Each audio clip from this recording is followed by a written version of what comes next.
हाँ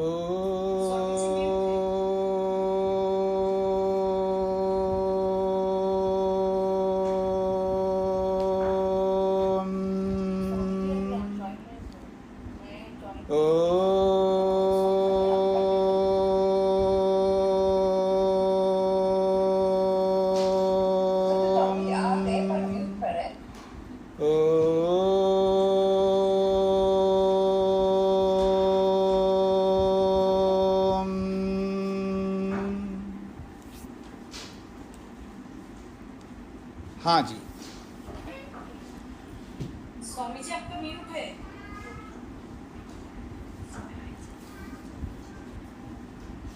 स्वामी जी नहीं है। स्वामी जी के नाम पर मैं अटेंड लेता हूँ। सबको एडमिट करने के लिए मैं अटेंड करी हूँ। स्वामी आएंगे, अभी नहीं आए, आप ही आए। आप धैर्य रखिएगा, मैं सब कर रहा हूँ। थोड़ा नया सिस्टम होता है ना, तो थोड़ा सा टाइम लगता है, तो आप शांति बनाए रखिए। वो सब मेरे को समझ में आ रहा है, वो मैं सब कर रहा हूँ जी। तो आइए, वेदांत दर्शन के प्रथम अध्याय के प्रथम पाद का जो अंतिम सूत्र है वो चल रहा है। सूत्र संख्या जो है 31 है।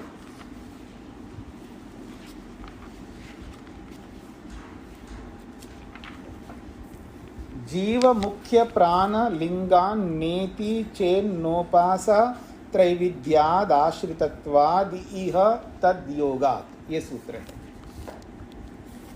और इस सूत्र की व्याख्या करते हुए भाष्यकार ने ये स्पष्ट किया है कि जो प्रसंग प्राण का है वो ब्रह्म यानी परमपिता परमात्मा का ही है, और मुख्य प्राण को नहीं ले सकते और जीवात्मा को नहीं ले सकते।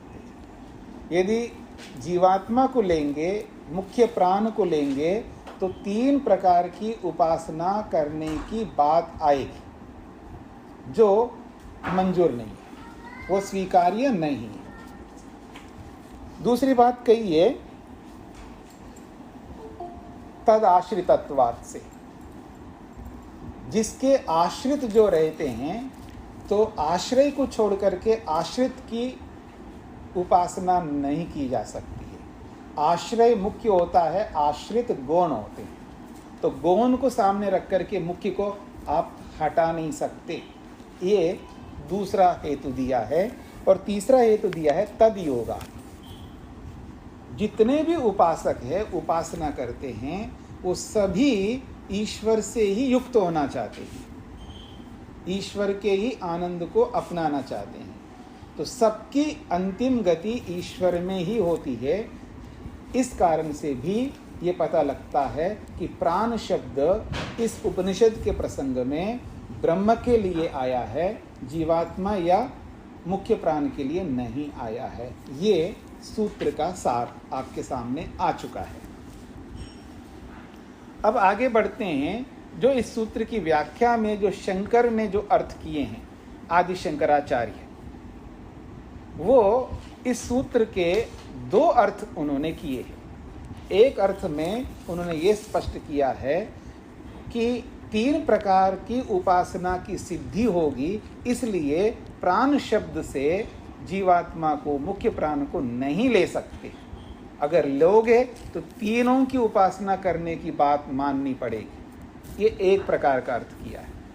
फिर दूसरा अर्थ किया है, चलो हम मान लेते हैं कि 3 प्रकार की उपासना मान लेते हैं।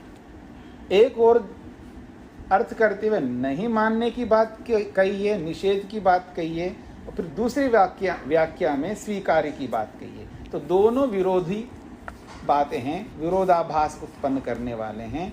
एक ओर से आप एक को सत्य बोलना चाहिए या झूठ बोलना चाहिए, तो आप उत्तर है सत्य बोलना चाहिए और झूठ भी बोलना चाहिए। दोनों बात कैसे होंगे? या तो सत्य बोलो या केवल झूठ बोलो। लेकिन आप कह रहे हैं सत्य भी बोलो और झूठ भी बोलो, ये नहीं चल सकता। दोनों में से एक ही चलेगा, और दोनों विरोधी एक साथ एक समय में नहीं हो सकते। एक ही समय में सत्य बोलो, एक ही समय में झूठ भी बोलो, ये नहीं हो सकता। ठीक 2 विरुद्ध धर्म, 2 विरोधी गुण एक समय, एक ही काल में एक साथ कभी नहीं रह सकते। तो इसलिए कहा जा रहा है यहाँ पर, तो आप जो दो अर्थ कर रहे हो, दो अर्थ क्या 50 प्रकार के अर्थ करो ना, हमें क्या आपत्ति है। हम लोग भी करते हैं, कितने प्रकार के अर्थ करते हैं, लेकिन वो सारे अर्थ एक दूसरे के विरोध नहीं होने चाहिए, तब वो सारे अर्थ सही है।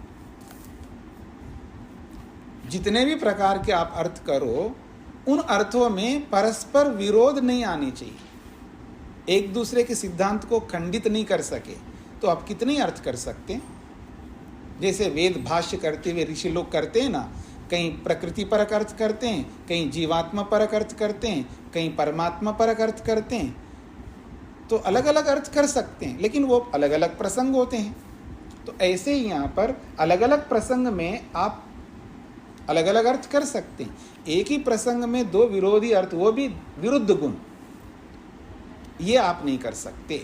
ऐसा मान करके भाष्यकार ने उनके दोनों अर्थों में विरोधाभास यानी विरुद्धपन दिखाया है। तो आइए उस बात को समझने का प्रयत्न करते हैं।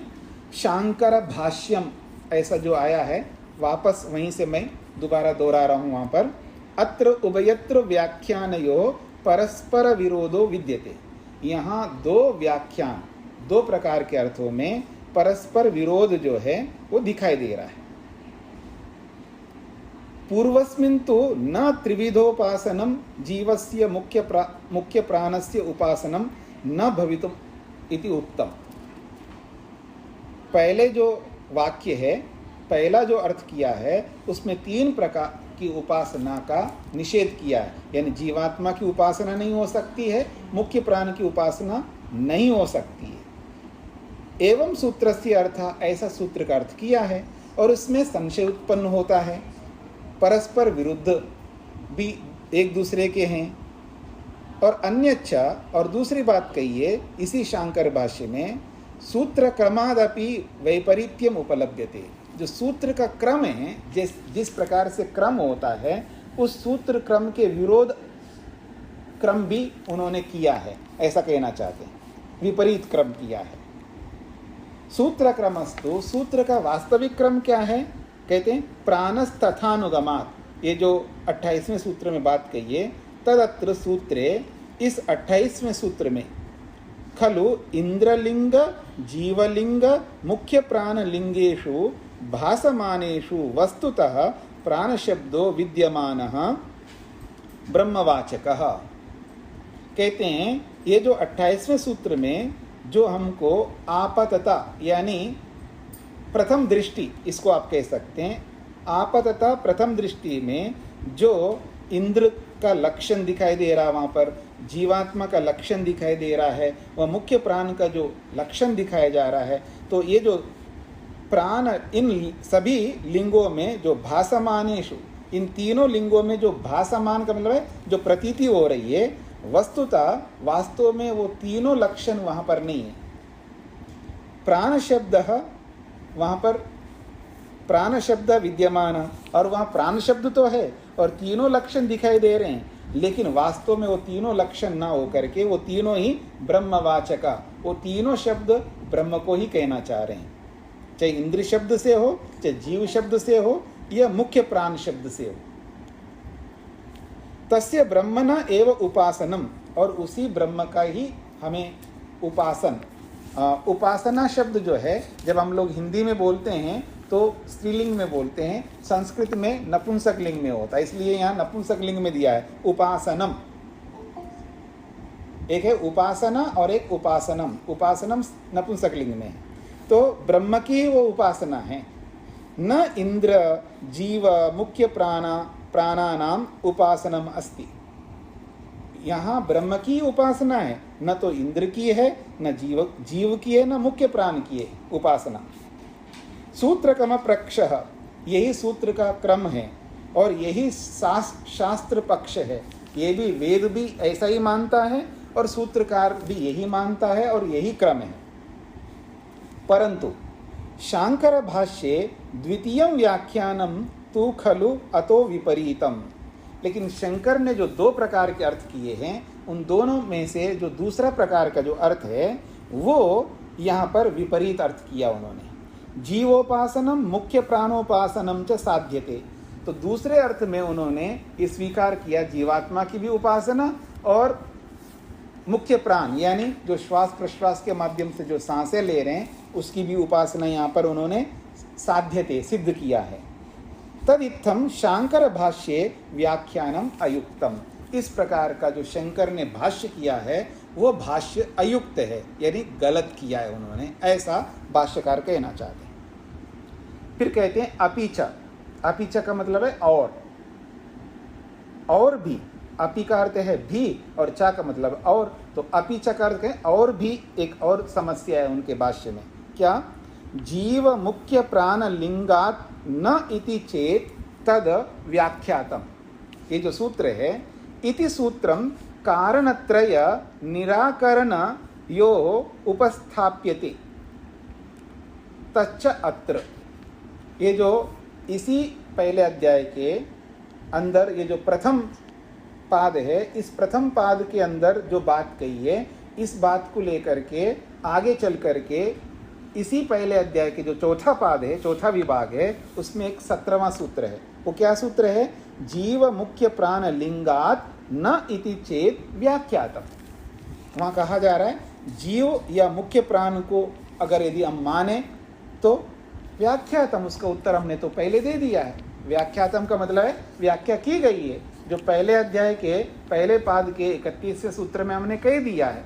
फिर चौथे पाद में उसी से संबंधित कोई बात आई है तो व्याख्यातम कह करके उत्तर दिया, यानी इसकी व्याख्या हम कर चुके हैं, जो कर चुके हैं उसकी दोबारा व्याख्या नहीं करेंगे। इति सूत्रम, ये जो सूत्र आया है चौथे पाद के 17वें सूत्र में जो बात कही है, ये जो सूत्र है वो किस अर्थ को कहने के लिए कहा है? तो कहते हैं कारणत्रय निराकरणाय उपस्थाप्यते, 3 प्रकार के कारणों को हटाने के लिए, यानी 3 प्रकार के कारणों को निराकरण करना, यानी तीनों कारण नहीं बनते, कारण पक्ष को लेकर के कारणों के निषेध करने के लिए ये सूत्र है, चौथे पाद वाला सूत्र। और इस पाद का ये जो 31वां सूत्र जो चल रहा है, इसका क्या विषय है? इदम उपस्थित सूत्र कृत निराकरणम इव प्रदर्श्यते। इस पहले पाद के इस 31वें सूत्र के जो निराकरण है, इस निराकरण को ही वो निराकरण करता है चौथे पाद वाला सूत्र, ऐसा अर्थ शंकर ने किया है।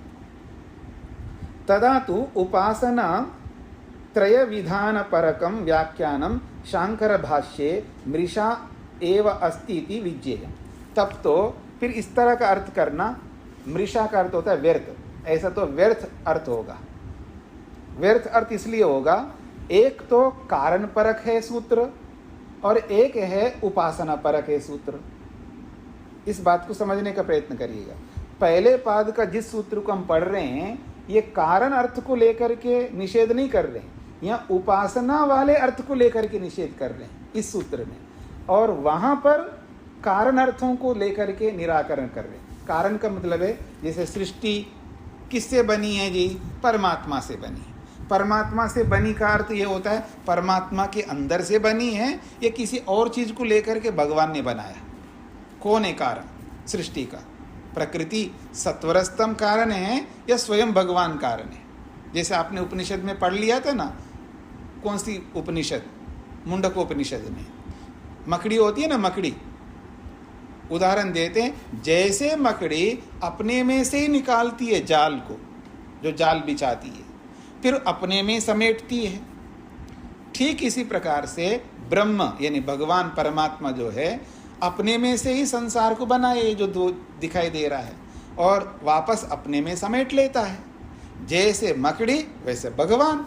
इसलिए ब्रह्म सत्यम जगत मिथ्या, केवल मात्र ब्रह्म ही ठीक है, बाकी सब ये सब झूठा है, ये सब असत्य है, ऐसा सिद्ध करते हैं। तो वहाँ आपने सुना था, पर मकड़ी का जो उदाहरण दिया है वो आपने गलत उदाहरण प्रस्तुत किया है। क्यों? मकड़ी जो जाल निकाल रहा है अपने में से थोड़ा निकाल रहा है, शरीर में से निकाल रहा है। अपने में से निकालने का मतलब है आत्मा से निकाल के दिखाओ। मेरी बात पकड़ रहे हैं भाई? आत्मा अपने में से जाल को बिछाए, फिर आत्मा अपने अंदर उस जाल को समेट ले, तब तो हम मानेंगे। क्योंकि मकड़ी में दो वस्तुएं हैं, एक तो शरीर अलग, एक आत्मा अलग। तो वो शरीर में से जाल को निकाल रही है मकड़ी, बिछा रही है और काम करती है। क्या काम करती है? कोई कीड़ा, कोई मकोड़ा, कोई मकोड़ी उसको फंसाती है, बाद में उसका खून चूसती है, वो अपना आहार ग्रहण करती है, फिर बाद में उसी जाल को अपने में समेटती है। तो अपने में का मतलब शरीर में, तो शरीर में से निकालती है, वापस शरीर में समेटती है। और ये करने वाला कौन है? आत्मा, जो उस मकड़ी में बैठ करके कर रहा है। तो आत्मा अलग है, शरीर अलग है। तो शरीर में से निकाल रही है और शरीर में डाल रही है। और आप कहते हो शरीर को और आत्मा को आपने अलग नहीं कर दिया, और शरीर को आत्मा बना करके आपने उदाहरण दिया। उदाहरण पेश ही गलत किया आपने, गलत उदाहरण दिया है। तो ठीक इसी प्रकार से यहाँ पर एक जगह कारणों को लेकर के अर्थ किया जा रहा है, एक जगह उपासना को लेकर के अर्थ किया जा रहा है, और आपने दोनों को मिलाकर के एक जैसा अर्थ कर दिया उसको। ये भी एक नया दोष दिखा दिया है भाष्यकार ने, आदि शंकराचार्य के दोष को प्रस्तुत किया है। हो सकता आपको समझ में आया होगा जो मैं कहना चाह रहा हूँ। तो इस प्रकार से आपका सूत्र पूरा हो गया जी, जो पीछे से आप पढ़ते हुए आ रहे हैं। अब इसके सूत्र का अर्थ आप लिखिएगा। जीवात्मा और मुख्य प्राण, जीवात्मा और मुख्य प्राण के लिंग, जीवात्मा और मुख्य प्राण के लिंग अर्थात लक्षण, जीवात्मा और मुख्य प्राण के लिंग अर्थात लक्षण प्रतीत होने से, जीवात्मा और मुख्य प्राण के लिंग अर्थात लक्षण प्रतीत होने से प्राण शब्द ब्रह्म का नाम नहीं है। प्राण शब्द ब्रह्म का नाम नहीं है।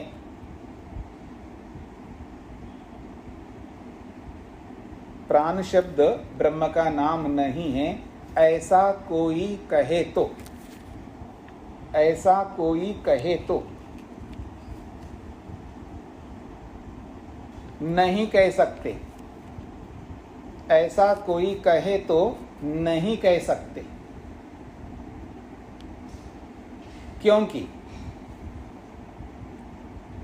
क्योंकि ऐसा मानने पर, ऐसा मानने पर तीनों की उपासना सिद्ध होती है। ऐसा मानने पर तीनों की उपासना सिद्ध होती है।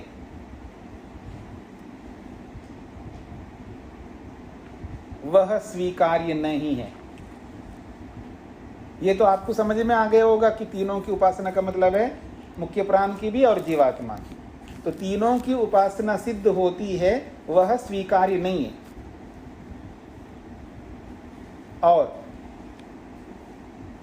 और आश्रय को छोड़कर, आश्रय को छोड़कर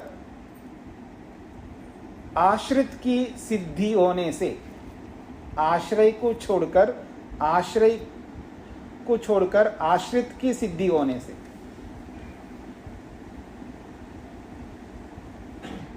आश्रित की सिद्धि होने से, आश्रय को छोड़कर आश्रित की सिद्धि होने से भी स्वीकार्य नहीं है।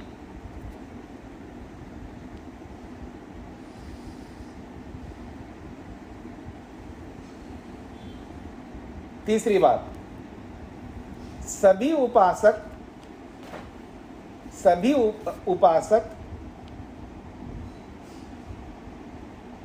परमात्मा की सन्निधि प्राप्त करना चाहते हैं। सभी उपासक परमात्मा की सन्निधि प्राप्त करना चाहते हैं।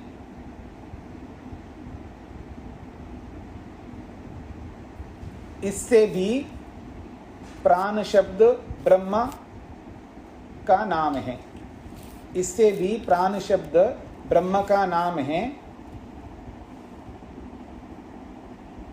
ऐसा सिद्ध होता है, ऐसा सिद्ध होता है।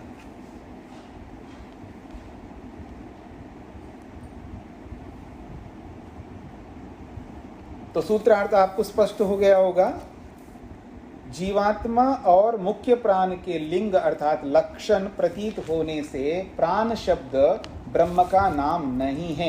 यदि ऐसा कोई कहे तो नहीं कह सकते, क्योंकि ऐसा मानने पर तीनों की उपासना सिद्ध होती है जो स्वीकार्य नहीं है, और आश्रय को छोड़ करके आश्रित को मानने की भी बात आती है, वो भी स्वीकार्य नहीं है। तीसरी बात ये कही है, सभी उपासक परमात्मा की सन्निधि चाहते हैं। यदि जीवात्मा की उपासना करनी है तो वो फिर वो श्रेष्ठ हो गए ना, तो श्रेष्ठ व्यक्ति दूसरे की सन्निधि क्यों चाहेगा भाई? उपासना जिसकी हो रही है इसका मतलब वो सर्वश्रेष्ठ हो गया, इसलिए हम उसकी उपासना कर रहे हैं। वो खुद जिसकी उपासना हो रही है वो किसी का आश्रय लेने जा रहा है। बात पकड़ में आ रही है आप लोगों को? जो जिसकी उपासना आप कराओगे वो आत्मा की, जीवात्मा की उपासना कराओगे, और जीवात्मा की उपासना कर रहे हो इसका मतलब वो श्रेष्ठ होगा। तो उपासना उसी की होती है ना जो श्रेष्ठ है। या मैं ये कहूँ, जो हमारे पास नहीं है और जिसके पास है हम उसकी उपासना करते हैं, और जिसकी आप उपासना कर रहे हो वो खुद दूसरे का शरण ले रहा है। ये क्या बात होगी? इसका मतलब है जिसका शरण ले रहा है फिर उसी की उपासना करो ना फिर आप। इसलिए तदयोगात से ये बात कही है, सभी उपासक परमात्मा का ही शरण ले रहे हैं और सभी उसी की उपासना करने के लिए उसकी सन्निधि प्राप्त करना चाहते हैं, उसमें निमग्न होना चाहते हैं। इससे भी पता लगता है कि प्राण शब्द ब्रह्म का नाम है, जीव का या मुख्य प्राण का नहीं है। ऐसे हेतु दिए हैं।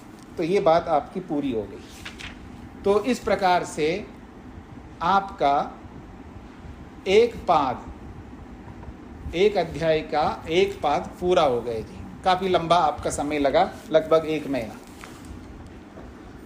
इति प्रथमाध्याय प्रथम पादः। इस प्रकार से प्रथम अध्याय का पहला पाद आपका पूरा हो गया। द्वितीय पादः, अब दूसरा पाद, दूसरा विभाग प्रारंभ करते हैं इस अध्याय का। अब ये जो 31वें सूत्र में जो बातें कही है, सार के रूप में अगर कहा जाए तो क्या बातें कही है? एक होता है उपासक और एक होता है उपास्य। उपास्य का मतलब जिसकी उपासना की जाती है वो उपास्य, और उपास्य केवल एक होता है, अनेक नहीं होते।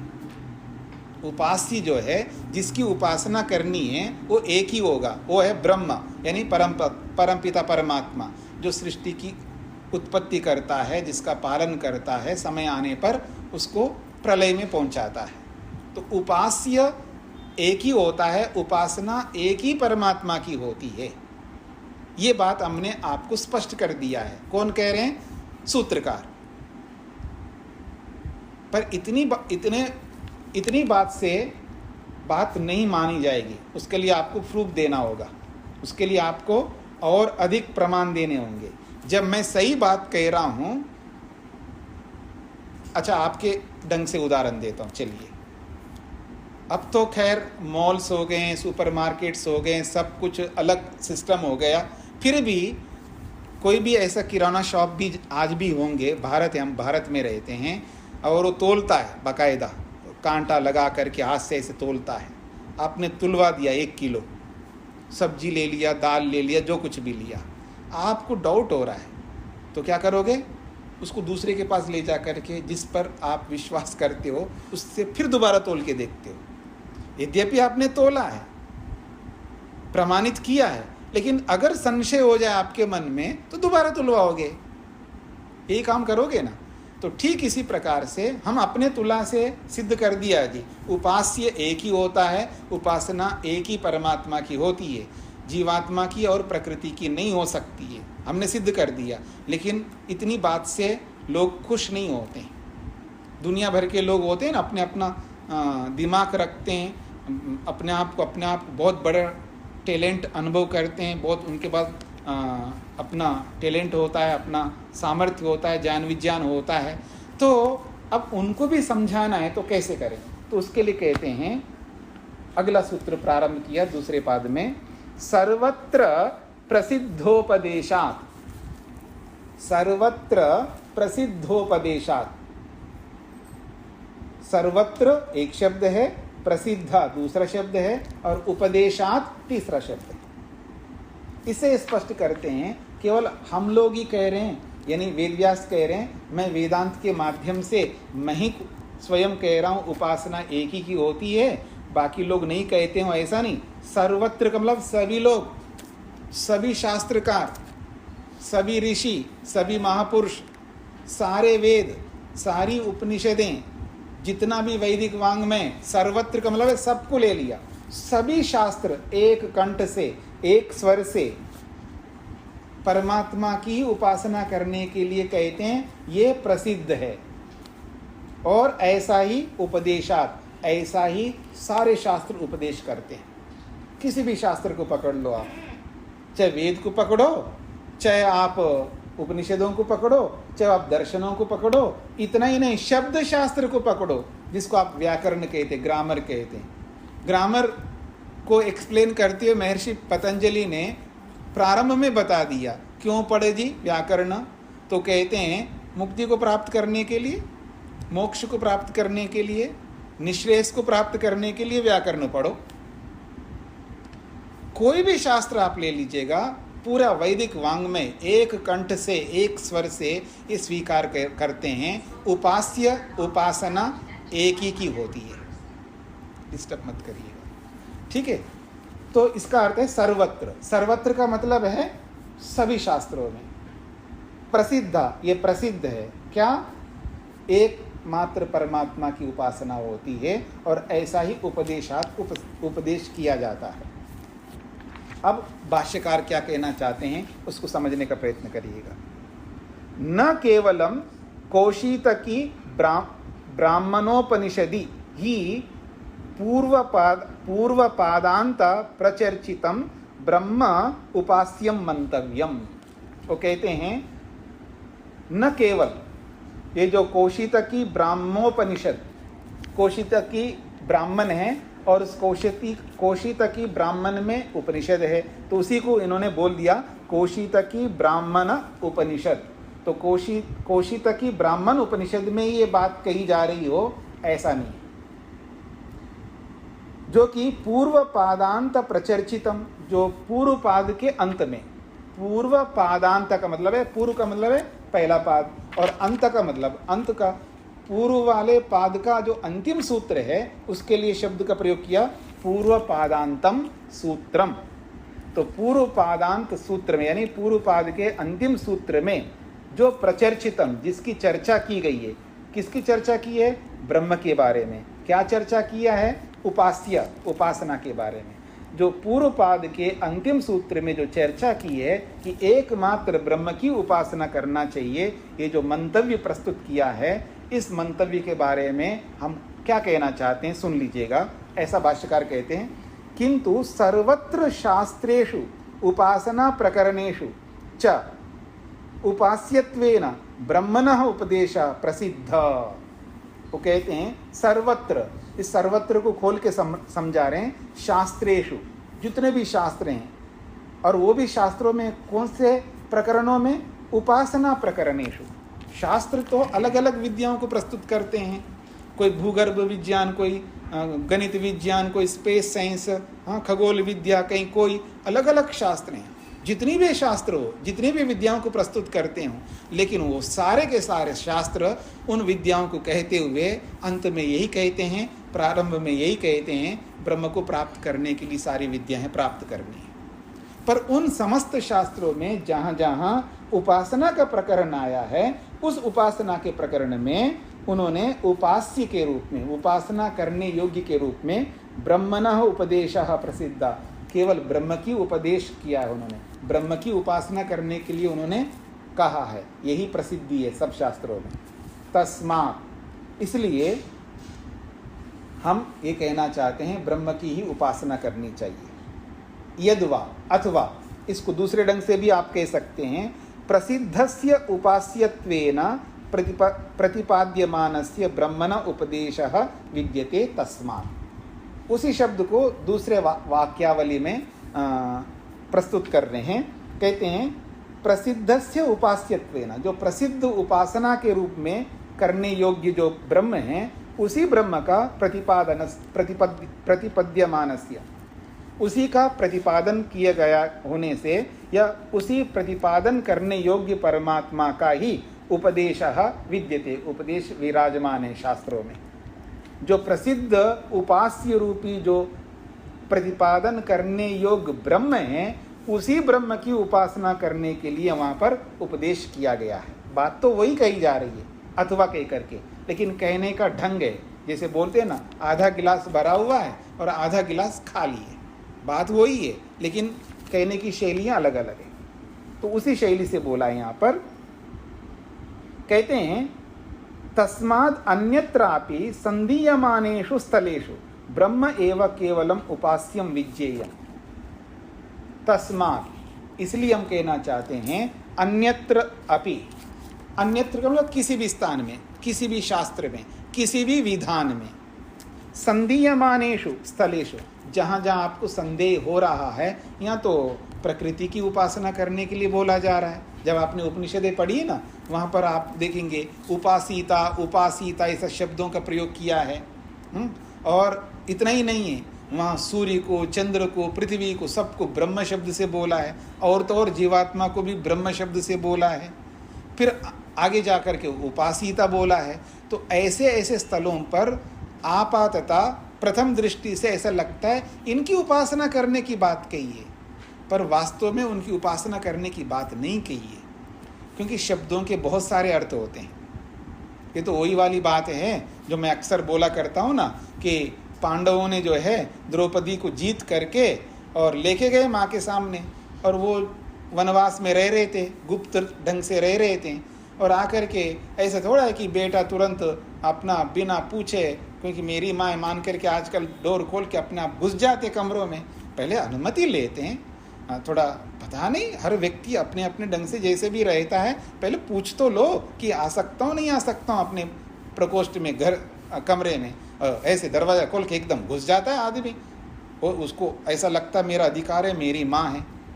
पर पहले वाले ऐसे नहीं, तो बड़े शाने होते थे, तो चाहे वो माँ हो चाहे कोई भी हो, पहले आज्ञा लेते थे।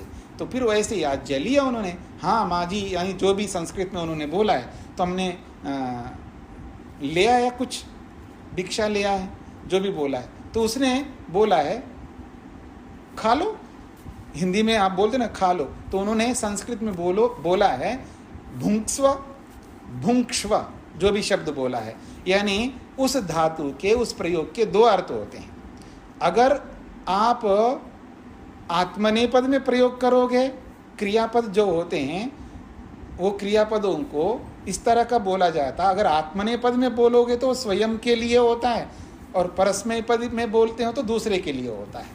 तो ऐसे ही क्रियापदों में कोई ऐसा क्रियापद होता है, अगर उसको आत्मनेपद में प्रयोग करोगे तो वो होगा खाने के लिए, मान करके चलिए। अगर उसी को परस्मय पद में बोलेंगे तो वो पालन करने अर्थ में होता है। कितना अंतर होगा? पालन करना अर्थ अलग है और खाना अर्थ अलग है, और धातु एक है, शब्द एक ही है।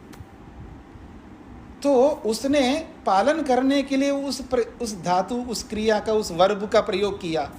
और जिसको बोलते हैं ना आप लोग अधकचरा पढ़ा लिखा आदमी, हाँ, उसने क्या सोचा है कि खा लो, बोल दिया उन्होंने, तो उन्होंने पांचों मिल करके खा लिया, अर्थात पांचों ने पत्नी बना लिया, ऐसा प्रचलित कर दिया है। और आपको पता है ना राजा लोग कौन बनते हैं और रानी कौन बनती हैं? जो चारों वेदों को पढ़े हुए होते हैं। तो इतना अकल नहीं है उनको, इतना बुद्धि नहीं है कि भाई एक स्त्री है और उसको 5 लोग मिलकर बांट के खाएं, और जो वेदज्ञ, वेद को पढ़े हुए लोग इतना नहीं समझ सकते हैं। लेकिन ठीक है, भेड़ चाल होती है। तो उस दृष्टिकोण से एक ही शब्द का प्रयोग होता है, लेकिन वो उस क्रिया को किस रूप में बोला जा रहा है उससे डिसाइड होता है, निर्णय होता है कि ये यहाँ जो प्रयोग कर रहे हैं पालन अर्थ में हो रहा है या खाने अर्थ में हो रहा है। पालन अर्थ को खाने अर्थ ले लिया और सबकी पत्नियां बना दिया हम लोगों ने, उन्होंने नहीं बनाया, हम लोगों ने बना दिया कि द्रौपदी के 5 पति थे। तो एक बहुत बड़े विद्वान हुए हैं, उनका नाम आचार्य सत्यानंद वेद वागीश, आप में से काफ़ी लोग जानते होंगे, अभी नहीं रहे हैं, आचार्य सत्यानंद वेद वागीश के नाम से। तो उन्होंने एक पुस्तक लिखी है, क्या द्रौपदी के 5 पति थे। वो पुस्तक आपको उपलब्ध होगी, क्या द्रौपदी के 5 पति थे, ऐसे इस टाइटल से उन्होंने पुस्तक बनाई है। अगर उस पुस्तक को आप लोग पढ़ेंगे तो आपको वास्तविकता का पता लग जाएगा। तो यहाँ कहने का अभिप्राय ये है, जहाँ जहाँ उपासना के प्रसंग आ रहे हैं उन सभी प्रसंगों में ये संशय उत्पन्न होता है कि क्या जीवात्मा के लिए बोला जा रहा है यहाँ पर उसकी उपासना करो और उसी को ब्रह्म बोला जा रहा है। दिखता तो ऐसा है, लेकिन जब प्रसंग देखो, अर्थ देखो तो अर्थ बदल जाता है प्रसंग के अनुसार, शब्द वही होंगे। तो इसी बात को लेकर के मैंने ये उदाहरण आपके सामने दिया है। तो वही बात ये कह रहे हैं कि तस्मात् अन्यत्र अपि संधीयमानेषु स्थलेषु, जहाँ जहाँ संदेह उत्पन्न होने वाले जो स्थल है वहाँ ब्रह्म एव केवलम उपास्यम विज्ञेयम, वहाँ आँख मीच करके आपको ब्रह्म की ही उपासना समझना चाहिए। वहाँ पर भले ही वहाँ लिखा हो जीवात्मा को, भले ही वहाँ लिखा हो प्रकृति को, लेकिन आँख मीच करके आपको यही मानना है कि वो उपासना उनकी नहीं है, ब्रह्म की करनी चाहिए, ऐसा अर्थ लेना चाहिए, ये कहना चाहते हैं। तद यथा, अब उदाहरण दे के समझा रहे हैं। जो उपनिषद के स्थल हैं उनको भी देंगे, या जो वेद के स्थल है उनको भी देंगे उदाहरणों के रूप में, क्योंकि सर्वत्र बोला तो बहुत सारे शास्त्र होंगे। तद यथा सर्वम खलु इदम ब्रह्म तद जलान इति शांत उपासीत। यह पढ़ चुके हैं, छांदोग्य उपनिषद का प्रसंग है। समझ में नहीं आएगा, मैं सारा खोल करके व्याख्या नहीं करूंगा, संक्षेप से बोलूंगा। आप पढ़ चुके हैं, अगर जिनको याद नहीं आता है तो वो पुस्तक खोलें, तब फिर वहाँ विस्तार से समझ लें। तो कहते हैं सर्वम खलु इदम ब्रह्म, इदम का मतलब है जो कुछ भी दुनिया दिखाई दे रही है, संसार सृष्टि, इदम सर्वम खलु, ये सब कुछ निश्चित रूप से ब्रह्म, ये सब ब्रह्म है। किसको बोला जा रहा है? इस सृष्टि को। सर्वम खलु इदम ब्रह्म, ये पूरी सृष्टि जो भी दिखाई दे रहा है तो ये ब्रह्म है। तद जलान इति शांत उपासीता, उसको जलान नाम दिया, एक नाम दे दिया है, उसको जलान मान करके उसकी उपासना करो, ये बोला जा रहा है। तो शब्द तो सीधा सीधा बता रहे हैं, इस सृष्टि की उपासना करो, ऐसा दिखाई दे रहा है, और बोला भी जा रहा है उसको ब्रह्म मानो। ये वाक्य एक आया है। तो कहते हैं अथ खलु, दूसरा एक उदाहरण दे रहे हैं, अथ खलु क्रतुमयः पुरुषः यथा क्रतुः अस्मिन् लोके पुरुषः भवति तथा इतः प्रेत्य भवति सह क्रतुम कुर्वीत। ये दूसरा वाक्य दिया है। पहले वाक्य में तो संसार को ब्रह्म मान करके उपासना करने की बात कही है। अब ये जो दूसरा वाक्य दिया है ये जीवात्मा को बोला जा रहा है। अथ खलु, और क्रतुमयः पुरुषः, क्रतु कहते हैं कर्म को, और क्रतुमय का मतलब कर्मशील, कर्ममय, जैसे आनंदमय का मतलब आनंद स्वरूप, और क्रतुमय मतलब क्रतु स्वरूप, क्रतु का अर्थ है कर्म। तो कर्मशील पुरुष, कर्म करने वाला जो पुरुष आत्मा है, जीवात्मा है, यथा क्रतु, वो जैसा कर्म करने वाला होता है, अस्मिन लोके, इस सृष्टि में जो भी मनुष्य शरीर को धारण करके जैसे जैसे कर्म करता है, तथा इतः प्रेत्य भवति, ठीक उसी प्रकार से इतः, इस सृष्टि को, प्रेत्या, छोड़ करके यानी मर करके, अगली सृष्टि में या अगले शरीर में जब पहुंचता है वैसा ही होता है जैसा यहाँ होता है। कुछ पकड़ में आ रहा है? क्या मतलब होता है? इस सृष्टि में रहते हुए जैसे जैसे कर्म करता है, जब अगले शरीर में जाता है उसी कर्म के अनुरूप वैसा ही होगा जैसे कर्म किया है। कुत्ते के कर्म किया हो तो कुत्ता बन जाएगा, गधे के कर्म किया तो गधा बन जाएगा। जैसे कर्म इस सृष्टि में, इस शरीर में या इस जीवन में कर रहा है व्यक्ति, चाहे अगली सृष्टि आ जाए, चाहे 10 सृष्टियों के बाद आ जाए, या इसी सृष्टि में इस शरीर के बाद नेक्स्ट अगला शरीर आ जाए, जैसा यहाँ होता है वैसा ही मर करके वहाँ होता है का अर्थ है जैसे कर्म यहाँ करता है वैसे कर्म के आधार पर वैसा शरीर को धारण अगले शरीर में करता है, ये बोला जा रहा है। तो कह रहे हैं यथा क्रतुः अस्मिन् लोके भवति, जैसे कर्म करने वाला इस लोक में यानी इस सृष्टि में इस शरीर में होता है, तथा ठीक उसी प्रकार से इतः प्रेत्या इस शरीर को छोड़ करके मर करके भवति होता है, वहाँ पर वैसे उन्हीं कर्मों के अनुसार वैसा शरीर मिलेगा जैसा कर्म होगा। तो इससे क्या बताया जा रहा है? सह क्रतु सह क्रतुम कुर्वीता, सह ऐसे पुरुष को, ऐसे कर्मशील व्यक्ति को इस शरीर में रहते जीते जी क्रतुम कुर्वीता, उसको कर्म करने चाहिए, उत्तम से उत्तम श्रेष्ठ से श्रेष्ठ कर्म करना चाहिए।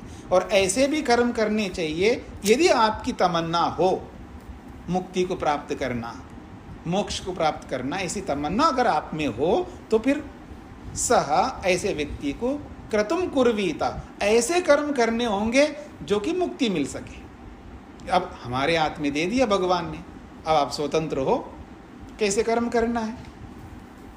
तो यहाँ पर ऐसा लग रहा है यहाँ पर जीवात्मा आ रहा है।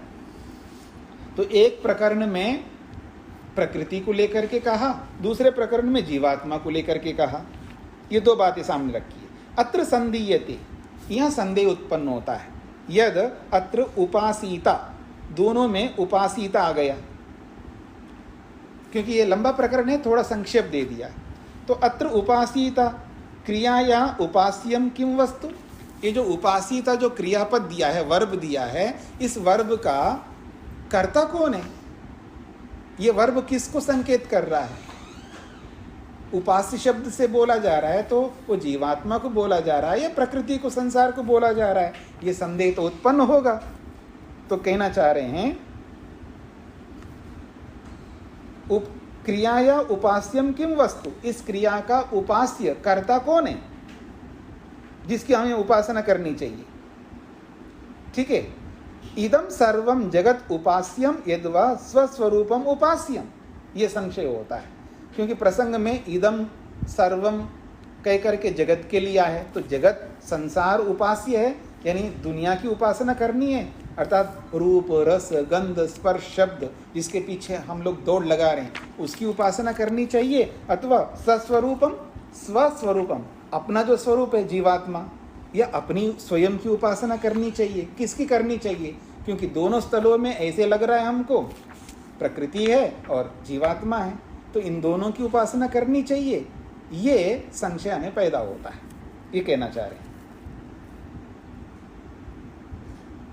तो कहते हैं अत्र इदम प्रतिविधीयते, अब इन दोनों प्रश्नों का, इन दोनों कथनों का प्रतिविधीयते, खंडन किया जा रहा है, निषेध किया जा रहा है। आपको जो प्रतीत हो रहा है, जैसा दिख रहा है, ऐसा ही सही हो कोई ज़रूरी नहीं है। कई बार पाखंड के विषय में या और बहुत सारे विषय आते हैं ना संसार में, तो उन सब को लेकर के आज के विज्ञान को मानने वालों ने भी एक पुस्तक लिखी है, इंग्लिश में भी है और हिंदी में भी है। उसका शीर्षक है देखा हुआ सत्य हो कोई आवश्यक नहीं है। जो देखा है आपने, देखा हुआ सत्य हो कोई ज़रूरी नहीं है। वो इंग्लिश में भी है और हिंदी में भी है, और ये साइंस को जानने वालों ने लिखा है। ये पुस्तक बहुत अच्छी पुस्तक है, जो पाखंड में जो फंसे रहते हैं ना उन लोगों के लिए। लोग बोलते हैं ना, नहीं जी मैंने अपने आंखों से देखा। हाँ जरूर देखा होगा, इसमें कोई दोहराई नहीं है, पर देखा हुआ वो सत्य हो कोई ज़रूरी नहीं है, झूठ भी हो सकता है, क्योंकि आंखों को जो दिखाई दे रहा है, जैसा दिखाई दे रहा है वो वैसा ही हो जरूरी नहीं है ना। खैर मैं उसमें विस्तार में नहीं जाऊंगा, इतने से आप समझ लीजिएगा। तो यही कहना चाह रहे हैं, वाक्यों में तो सीधा सीधा दिख रहा है कि प्रकृति की उपासना करो, जीवात्मा की उपासना करो, इसलिए हमें संदेह होता है कि इनकी उपासना करें या भगवान की उपासना करें। एक्चुअल भगवान जो सृष्टि करता है, चेतन तत्व है, उसकी उपासना करें, या जड़ पत्थरों में सिर लगाते रहें हम, या आदमियों की खुशामदी करते रहें। क्या करें? किसकी उपासना का मतलब समझ रहे हैं? उपासना का मतलब व्यापक शब्द है। उपासना का मतलब है जैसे आदमी खुशामदी करते रहते ना, जिसको आप बोलते हो चापलूसी, मतलब उसके पीछे पीछे लगा रहता सारा। मतलब आप देखेंगे ना, लोग वो अपनी सारी संपत्ति बेच देते हैं उससे मिलने के लिए, उससे हाथ मिलाने के लिए, उससे फ़ोटो खिंचवाने के लिए। कितना मेहनत करते, दिनों दिन खड़ा खड़ा रहते हैं, भूख प्यास को सहन करते हैं। तो किसी भले आदमी ने बोला कि जितना मेहनत उनसे मिलने के लिए तूने लगाया है उतना ही मेहनत करते तू स्वयं सेलिब्रिटी बन जाएगा। खैर मैं नहीं बोला है ठीक है जी। कहने का मतलब ये है कि वास्तविकता क्या है उसको समझने का प्रयत्न करना है। तो वही बात यहाँ पर कही जा रही है कि संशय हो रहा है कि किसकी उपासना करनी चाहिए। अब उसका खंडन किया जा रहा है कि वास्तव में जो दिख रहा है ना वो सच नहीं है। उसको थोड़ा गहराई से, थोड़ा माइक्रो होकर के सूक्ष्मता से समझने का प्रयत्न करो तो पता लगेगा। तो कहते हैं अब उसका समाधान कर रहे हैं। क्या समाधान कर रहे हैं? न खलु जगद उपास्यम नैव च स्वस्वरूपम उपास्यम केवलम ब्रह्म एव उपास्यम।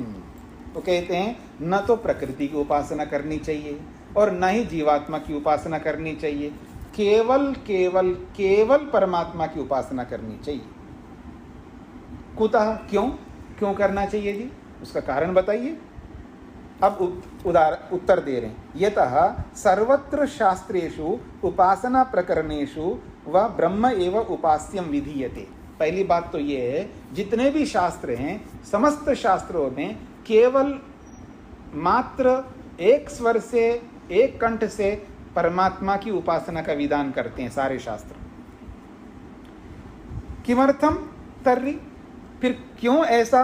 सर्वम खलु इदम वचनेन जगद वर्णनम। जब सारे शास्त्र जब एक कंठ से ये बोलते हैं कि ब्रह्म की उपासना करनी चाहिए, फिर आप लिखते क्यों ऐसे? आप लिखते क्यों है जो भ्रांति उत्पन्न हो रही है? ऐसा मत लिखा करो ना, भ्रांति उत्पन्न हो गया, ऐसा क्यों लिखते हो? तो इसलिए बोल रहे हो फिर किमर्थम तर्हि सर्वम खलु इदम ब्रह्म। ये जो वाक्य पढ़ा था ना आपने, ये जो कुछ भी दिखाई दे रहा है ये सब ब्रह्म है, ऐसा वाक्य क्यों लिख रहे हो आप? ऐसा मत लिखा करो। ये बात कही जा रही है। तो कहते हैं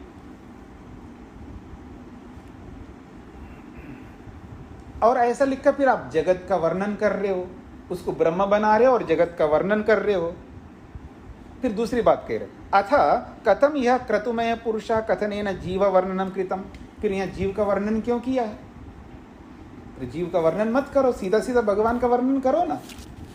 एक ओर से भगवान का वर्णन ना करके जीवात्मा का वर्णन कर रहे हो, एक सृष्टिकर्ता परमात्मा का वर्णन ना करके प्रकृति का वर्णन कर रहे हो, फिर बोल रहे हो कि इनकी उपासना नहीं करनी चाहिए, केवल ब्रह्म की उपासना करनी चाहिए, और लिख रहे हो ऐसे कि इनकी उपासना कर रहे हो, इस तरह लगता है। ये बात कही है। तो कह रहे हैं उच्यते। अब हम इसका समाधान करेंगे जी, इसका हम समाधान करेंगे कि हम ऐसा क्यों लिखते हैं और उपासना ब्रह्म की क्यों करनी चाहिए, इसको आगे बताएंगे। तो आपका समय पूरा हो रहा है, आप कई लोगों के हाथ खड़े हो रहे हैं, तो मैं पहले पूछ लेता हूँ आपके क्या प्रश्न है। थोड़ा सा समय बचा है। हाँ जी, शेखर जी बताइए क्या पूछना है आपको। प्रणाम स्वामी जी। जी देखिए, मुझे ऐसा लग रहा है कि हम अपने आदि शंकराचार्य के भाष्य को उनका मतलब हम खंडन कर रहे हैं काफी कुछ जी जी इस शास्त्र में। और मेरा ऐसा विचार था कि हम कोई दयानंदी नहीं बनना चाहते, क्योंकि शास्त्र में जो शास्त्र का लिखने वाला वो क्या कह रहा है उसका मकसद, उसको हम अपने हिसाब से सोचें, या फिर हमें ट्रांसफर करना है कि जो दयानंद का मत है उसी में ही हमें सभी को घुसाना है।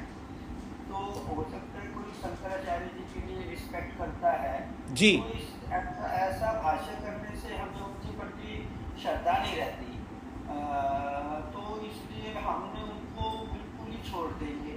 अब ऐसा नहीं करेंगे तो श्री अरविंदो जी का भी अपना मत है, दयानंद जी का भी अपना मत है, शंकराचार्य जी का भी मत है। जब तक हम उनको उनके मत के अनुसार नहीं जानना चाहेंगे तो हम तो बड़े कुएं के मेंढक बन जाएंगे, दयानंद जी बन जाएंगे। हो सकता है मैं दयानंद जी के लिए बहुत रिस्पेक्ट करता हूँ और उसके बारे में ठीक सुन रहा हूँ तो अच्छा लग रहा है। जब मैंने उसके लिए कंट्रोवर्सी सुना तो फिर वो मतलब उसने हावी कर लेता है मेरे को, ना कि मैं दूसरा जो बताना चाहता है वैसा कर लेता है। तो इस बुक में मेरे को ऐसा लग रहा है कि हम आदि शंकराचार्य जी के पीछे ज़्यादा है, तो मतलब ये जस्टिफाई नहीं करता, मुझे ऐसा लगता है। इससे हमारा जो ज्ञान बढ़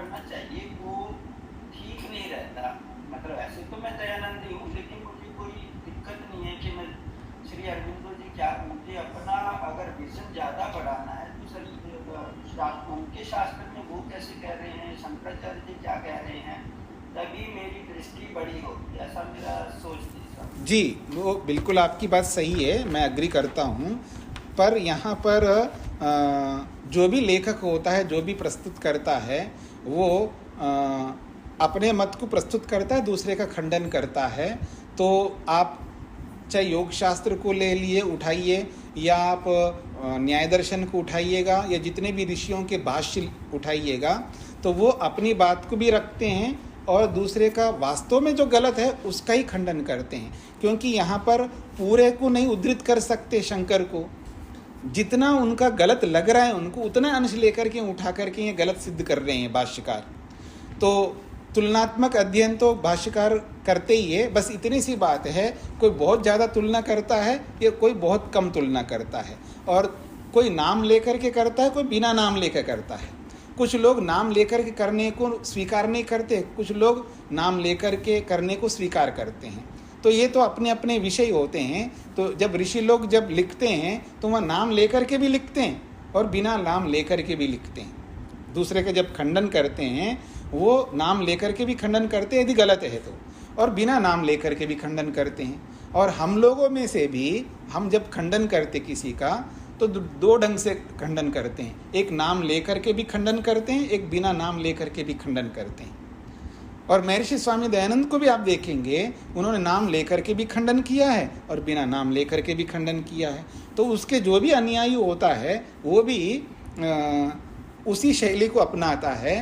पर इतना अनुयायियों को ये समझ लेना चाहिए कि बड़े लोगों का स्तर बड़ा होता है और अनुयायी का जो स्तर कम होता है, वो ये ना समझ बैठे मैं भी खुद ऋषि बन गया हूँ, मैं उतना अधिक योग्य हूँ। तो वो ये भूल कर बैठता है, कई बार वो भी उसी की तरह बोलने लगता है। अगर उसको अगर हटा दे तो हमको अखरेगा नहीं। हमें अखर इसलिए रहा है क्योंकि वो ऋषि नहीं है जिसको हम पढ़ रहे होते हैं। अगर ऋषि बोलता है तो कुछ नहीं अखरता है, क्योंकि वो नाम लेकर के भी खंडन करते हैं, बिना नाम लेकर के भी खंडन करते हैं। तो इस दृष्टिकोण से बस इतनी सी बात है, क्योंकि ऋषि का भाष्य तो हमारे पास में नहीं है, और ऋषि ने ये भी लिखा जब ऋषि का भाष्य नहीं है तो कोई अच्छे व्यक्ति का भाष्य लेकर के पढ़ लो। चाहे आप कोई भी शास्त्र पढ़ेंगे, सभी लोगों ने खंडन किया है। आप हिंदी में उदयवीर शास्त्री जी को लेकर के पढ़ो, उन्होंने भी खूब खंडन किया है, और लोगों ने भी खंडन किया। किसी ने नाम लेकर के खंडन किया, किसी ने बिना नाम लिए खंडन किया। तो खंडन तो करेंगे जी, कोई ये नहीं कर सकते अपनी बात को केवल रखो। तो केवल अपनी बात को जहाँ रखना तो अपनी बात को भी रख सकते हैं, लेकिन जब तक तुलनात्मक नहीं रखोगे तब तक बात समझ में नहीं आती है। और बात हमें ये भी समझना है, यदि हम आध्यात्मिकता में प्रवेश कर रहे हैं, या कोई भला बुरा ये समझना नहीं है, ये यथार्थ को समझना है हमको। अगर शंकर की बहुत अच्छी बातें हमें स्वीकार्य है, अगर गलत बात है तो वो कहने वाले लेखक कहेगा कि उनका सहारा लेते हैं, सभी लोग लेते हैं, सभी विद्वान एक दूसरे का सहारा लेते हैं, लेकिन अच्छी बातों को लेते हैं और गलत बातों को खंडन करते हैं।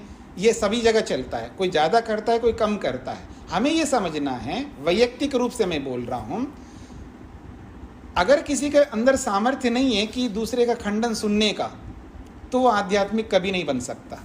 आध्यात्मिकता प्रमाण, सारी आध्यात्मिकता प्रमाण पर टिकी हुई है। सारी आध्यात्मिकता केवल प्रमाणों के आश्रय पर सब चलते हैं शास्त्र, और जो प्रमाण से सिद्ध होता है, चाहे किसी की बात हो, हमें स्वीकार्य है। जो प्रमाण से खंडित होता है वो अस्वीकार्य है। रही दृष्टियाँ, अलग अलग दृष्टियाँ होती है, कोई किसी दृष्टि से बोलता है, कोई किसी दृष्टि से बोलता है। आपने उपनिषद भी पढ़ी है, वहाँ लिखा है कि उसकी उपासना करनी चाहिए। तो उपासना का अर्थ अलग अलग लिया है वहाँ पर। उपासना का अर्थ सेवन करना चाहिए, उपासना का अर्थ उपयोग करना चाहिए, उपासना का अर्थ वास्तव में उपासना करनी चाहिए। फिर वो जैसा जैसा पदार्थ होगा उसका वैसा वैसा अर्थ लिया जाता है। तो ये सारी बातें चलती है, लेकिन हमें थोड़ा खुला दिमाग रखना चाहिए, हमें पक्ष नहीं बनाना चाहिए। हाँ, हम शंकर को भी मानते हैं। मैं तो पहले ही बोल चुका हूँ, यदि शंकराचार्य नहीं होते दयानंद नहीं हो सकते। यदि कुमारिल भट्ट नहीं होते, शंकर के बाद में कुमारिल भट्ट हुए हैं, यदि कुमारिल भट्ट नहीं होते तो हम नहीं होते, दयानंद नहीं होते, और दयानंद नहीं होते तो हम लोग भी नहीं होते। ये तो परंपरा है, लेकिन ठीक है, उचित का अनुचित का तो देखना ही पड़ता है। बस केवल पक्ष लेकर के हम कहने का जो हमारा ढंग है वो इस तरह हो, किसी का बुरा ना लगे। तो पर भाष्यकार लिख रहे हैं, अब उस भाष्य को हम पढ़ रहे हैं और उतने अंश को हम छोड़ते जाएंगे किसी कारण से, तो स्पष्टीकरण नहीं हो पाएगा, अधूरा अधूरा सा लगेगा, दोनों तुलनात्मक अध्ययन भी नहीं होगा। तो इसको थोड़ा सुनते जाएं, धीरे धीरे समझ में आएगा। और शंकराचार्य ने वास्तव में ठीक लिखा है या हम उसका बिना मतलब खंडन करते जा रहे हैं, ये तभी पता लगेगा पूरे शंकर को पढ़ लें। यानी शंकराचार्य के पूरे वेदांत दर्शन को आद्योपांत, प्रारंभ से अंत तक पढ़ें और निष्पक्ष होकर के पढ़ें, और इस शैली को भी पढ़े, उस शैली को भी पढ़े, फिर उनके सामने स्पष्ट हो जाएगा, उसमें कोई बात नहीं है। तो समय आपका पूरा हो गया जी। रचना जी, कुछ पूछना है क्या आपको? वैसे तो काफ़ी लोग पूछने के लिए हाथ खड़े किए हुए हैं, तो फिर कल पूछ लीजिएगा जिनके प्रश्न होंगे, क्योंकि समय पूरा हो गया है। तो इसको यहीं पर विराम देते हैं। ओम का उच्चारण।